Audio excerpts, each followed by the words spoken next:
This little piggy was skin and bone. This little piggy was bloated and sick.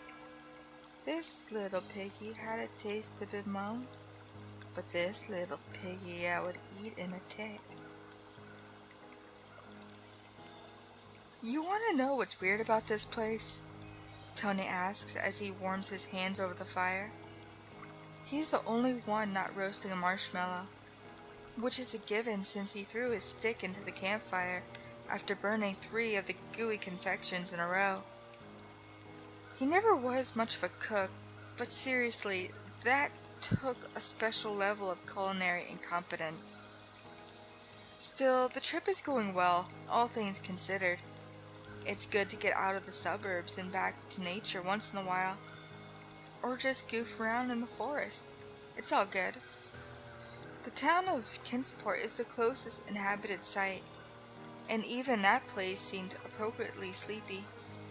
It's a wonderful area to sever one's ties to the world for a weekend. Other than that convenience store back in town didn't sell beer? Prince asked in response to Tony's question after a thoughtful pause. No, I don't. Still sore about that, eh? Tony smirks. Maybe the owner's a teetotaler.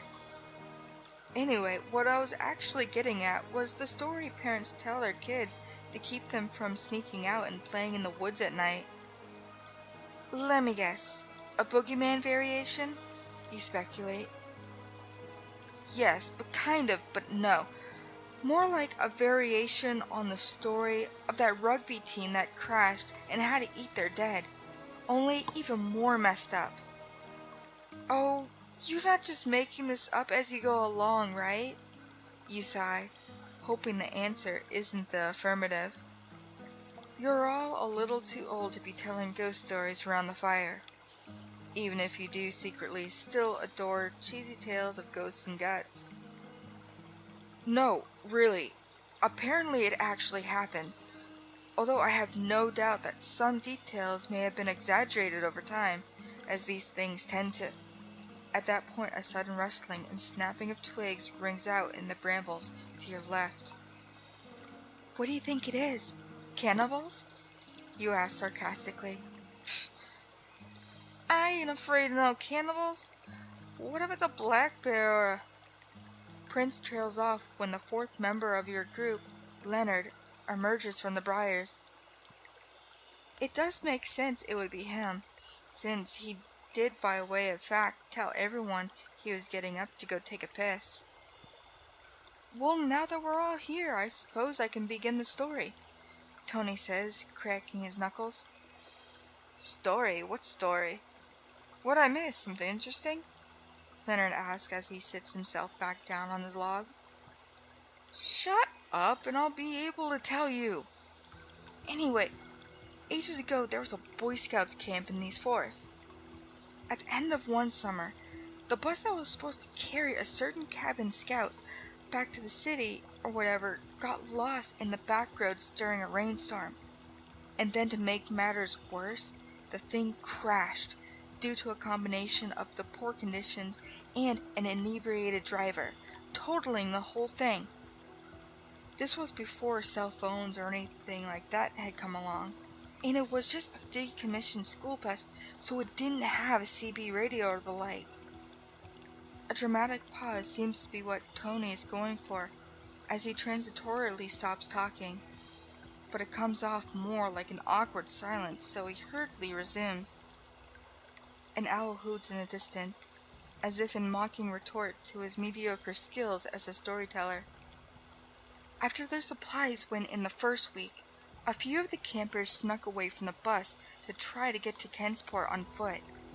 As irony would have it, those who stayed with the bus were found by a search and rescue team a couple days later. And so the search for the Splinter Scouts began. Wait, why'd they wander off if they didn't even have supplies to live on until they got to Kentsport? You inquire. If you ask me, the ones who had wandered off did so in a fit of desperation, exacerbated by a traumatic experience, Tony answers. Happens surprisingly often in cases like this. People tend to act irrationally when they're distressed. Anyway, less than 3 days later, they found the trail of the wandering scouts. What they found next was less than encouraging. Oh? Prince asks. Yep. Bodies.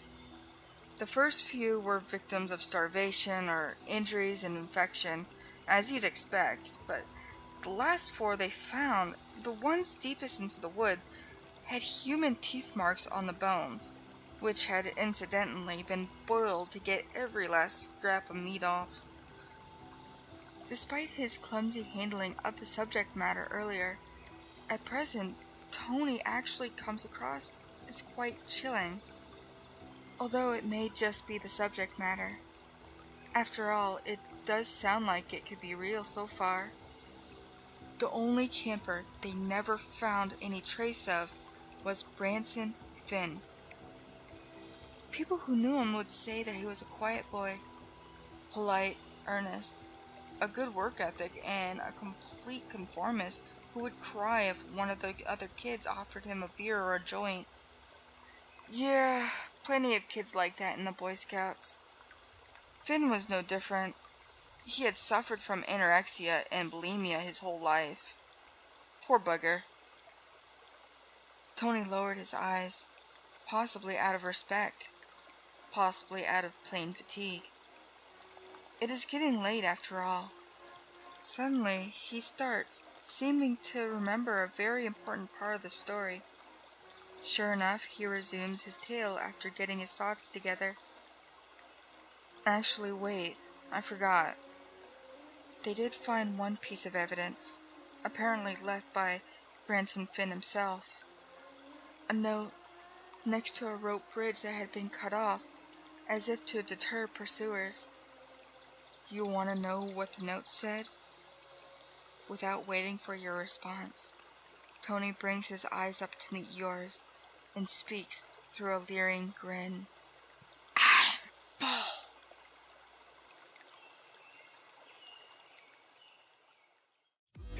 Skeletons speak with such a screech. You'll shake and shudder in surprise when you hear these zombies shriek. We're so sorry, skeletons, you're so misunderstood. You only want to socialize.